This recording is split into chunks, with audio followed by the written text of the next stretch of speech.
silakan Mbak. Silakan duduk.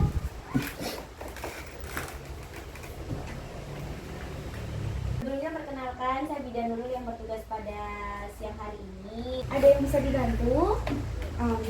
Ini mau apa? Persiapan nikah 3 bulan lagi, sharing-sharing sih. Oh, mau nikah ya? Oke, dengan saya isi data dulu ya Mbak ya. Oh iya. Jadi mau sharing-sharing kita nih ya, mau cerita-cerita ya. Iya. Untuk persiapan pernikahan ya, dengan Mbak siapa namanya? Puput Oh, dengan Mbak Puput. Tinggal di mana? di Gunung Pat. Oh, di Gunung Pat. Usia berapa sekarang? Usianya 24. 24 tahun. Oke. Jadi ini kita mau sharing-sharing ya masalah persiapan pernikahan ya Mbak Puput ya. Iya. Ada keluhan di sini? Cuman pengen sharing-sharing aja? Iya, sharing-sharing aja. Sepertinya banyak yang mau dibahas ya. Agak-agaknya kayaknya mau banyak yang mau dibahas ini. Oke, jadi udah pernah belum dengar tentang kesehatan reproduksi dan seksual calon pengantin belum? Nah, belum. Oh, belum. Oke. Kalau kira-kira menurut Mbak Puput sendiri gimana tentang persiapannya? Sudah sejauh mana ini? Oh, porsi pengurusan berkas. Oh, sudah pengurusan berkas ya. Oke. Jadi kita akan menjelaskan tentang kesehatan reproduksi nanti untuk calon pengantin. Nanti ada persiapannya, itu ada tentang persiapan pernikahan, persiapan hak reproduksi dan seksual. Terus nanti saya akan sedikit menjelaskan tentang organ reproduksi perempuan dan laki-laki. Terus masa subur juga ya. Terus perencanaan KB. Terus habis itu banyak nanti kita bahas. Ada kehidupan seksual suami istri, masalah dalam pernikahan, dan kesetaraan gender. Oke? Oke, jadi banyak ya nanti yang kita akan bahas ya. Oke, dari yang pertama pengertiannya dulu. Jadi pernikahan itu bukan sekedar nikah habis itu sudah selesai ya, tapi di situ ada ikatan lahir batin antara seorang pria dan seorang wanita sebagai suami istri, dengan tujuan membentuk keluarga rumah tangga yang bahagia, kekal, berdasarkan ketuhanan yang Maha Esa gitu. Ya, udah siap ya? Oke. Terus untuk persiapan pernikahan kemarin sudah ada berkas ya? Iya. Ya, di situ ada perlu persiapan juga untuk kesehatan fisik, terus kesehatan mental, spiritual, sama finansialnya juga, ya? Oke. Terus habis itu ada juga hak reproduksi dan seksual. Jadi hak untuk mendapatkan standar tertinggi kesehatan reproduksi dan seksual. Terus hak untuk membuat keputusan yang berkenaan dengan kebebasan reproduksi dan bebas dari paksaan. Terus hak untuk memutuskan jumlah, kira-kira nanti mau berapa anaknya gitu. Terus hak untuk mendapat kepuasan dan keamanan hubungan seksual juga. Oke. Terus ada juga organ reproduksi perempuan dan laki-laki. Dulu pernah belajar mungkin di sekolahan ya.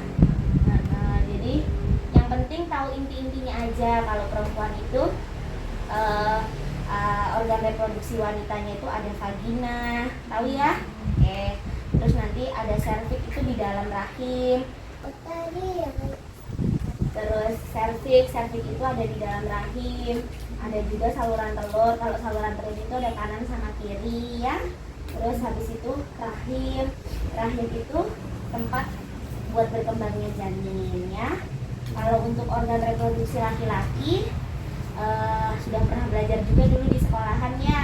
Jadi ada penis, nanti untuk tempat keluarnya sperma itu. Terus ada skrotum, penjaga suhu testis, ada testis juga yang menghasilkan spermanya, sama epididymis tempat penyimpanan spermanya. Oke. Sekarang kita belajar untuk sharing lagi tentang masa subur ya, sama perencanaan anak dan KB. Kalau haidnya teratur nggak? Teratur. Setiap bulan ya? Iya. Ya. Masa subur wanita itu kalau haid yang teratur itu di hari ke 12 sampai 16 hari sebelum masa haid berikutnya. Terus dengan kata lain ya rata-rata wanita mengalami masa subur di antara hari ke-10 atau hari ke-17 setelah haid terakhir gitu. Itu kalau haidnya teratur ya, jadi nanti masa suburnya di situ. Oke. Terus kalau perencanaan kehamilan atau punya anak nanti ada pemeriksaan kesehatan sebelum hamil. Terus mengkonsumsi vitamin juga ya, gitu. Terus menghentikan kebiasaan yang nggak sehat. Suka merokok nggak? Enggak. Nanti untuk mengkonsumsi vitamin ya, nanti sebelum hamil. Menghentikan kebiasaan nggak merokok? Nggak. Minum minuman alkohol nggak ya? Oke.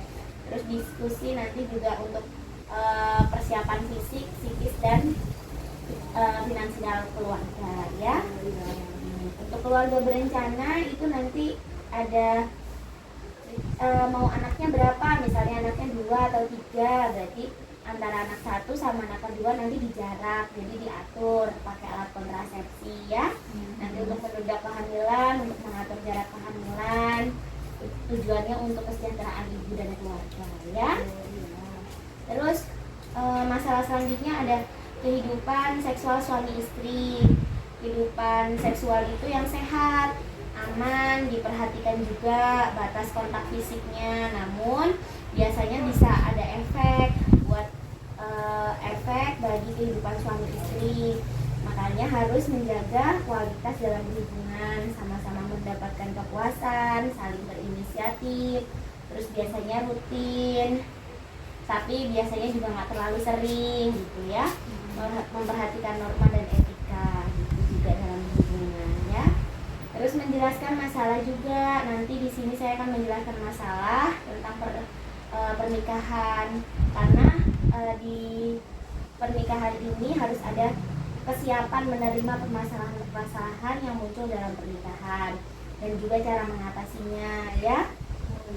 Jadi biasanya terjadi masalah itu di dalam rumah tangga, ada perbedaan pendapat antara orang tua dan anaknya, masalah keuangan ya, kurangnya percaya atau rasa hormat, perbedaan pola asuh anak, kekerasan dalam rumah tangga. Terus belum punya anak juga biasanya bisa jadi masalah. Terus ada intervensi dari mertua dan harus ada komunikasi gitu ya. Terus habis itu ada kesetaraan gender. Nanti di rumah tangga juga harus ada kesetaraan gender antara laki-laki dan perempuan. Bentuk kesetaraan gendernya itu ada di cinta kasih. Biasanya bersama-sama suami istri menerapkan suasana penuh cinta kasih, kerjasama yang baik, rasa saling mengasihi, menghormati dan membutuhkan. Terus ada juga kesetaraan gender dalam perlindungan. Jadi sama-sama melindungi anaknya, anak laki-laki maupun perempuan dengan cara yang sesuai dan sama ya. Terus bentuk kesetaraan gender dalam agama juga. Jadi suami istri harus mengembangkan kehidupan yang menghayati, tetap rajin beribadah, melaksanakan nilai-nilai agama. Terus kesetaraan gender juga deh dalam sosial. Itu kesempatan pasangan juga mengembangkan, menanamkan nilai luhur budaya. Jadi ada kebersamaannya. Gitu. Sampai di sini ada pertanyaan? Belum ada. Oke. Sudah jelas? Iya, sudah. Sudah jelas ya, nggak ada pertanyaan ya. Sekarang saya coba untuk tanya ya, Mbak Puput ya. Oke. Jadi tadi tanyanya tentang masalah-masalah aja ya. Oke, masalah-masalah biasanya apa aja yang terjadi di rumah tangga? Ada apa? Ada komunikasi, terus intervensi mertua, perbedaan pendapat antara orang tua dan suami, Oke ya. masalah keuangan. Oh iya, banyak ya memang ya. Ya, itu permasalahannya yang bisa terjadi. Jadi harus ada komunikasi antara suami dan istrinya begitu ya. Sampai di sini sudah jelas? Sudah. Oke, ada yang mau dibahas lagi? Tidak ada sih. Oke, jadi nanti berkas-berkas yang sudah disusun, yang sudah diajukan di bulan-bulan ini, nanti silahkan di follow up lagi untuk ke KUA. Nanti habis dari sini sudah ke puskesmas belum? Sudah. Oh sudah ya. Nanti imunisasi TT ya. Jadi nanti ada imunisasi juga buat persiapan buat pernikahan ya. Jadi nanti kalau sudah mau menikah siap-siap juga buat vitaminnya ya. Oke? Iya. Ya oke. Ada pertanyaan? Sudah. Sudah jelas? Sudah. Oke. Dengan Mbak Puput ya. Iya. Oke. Lakukan pendokumentasian. Oh, saya pulang dulu ya, Bu. Oh sudah selesai ya. Oke. Hati-hati di jalan ya Mbak. Ya mari. Melakukan pendokumentasian.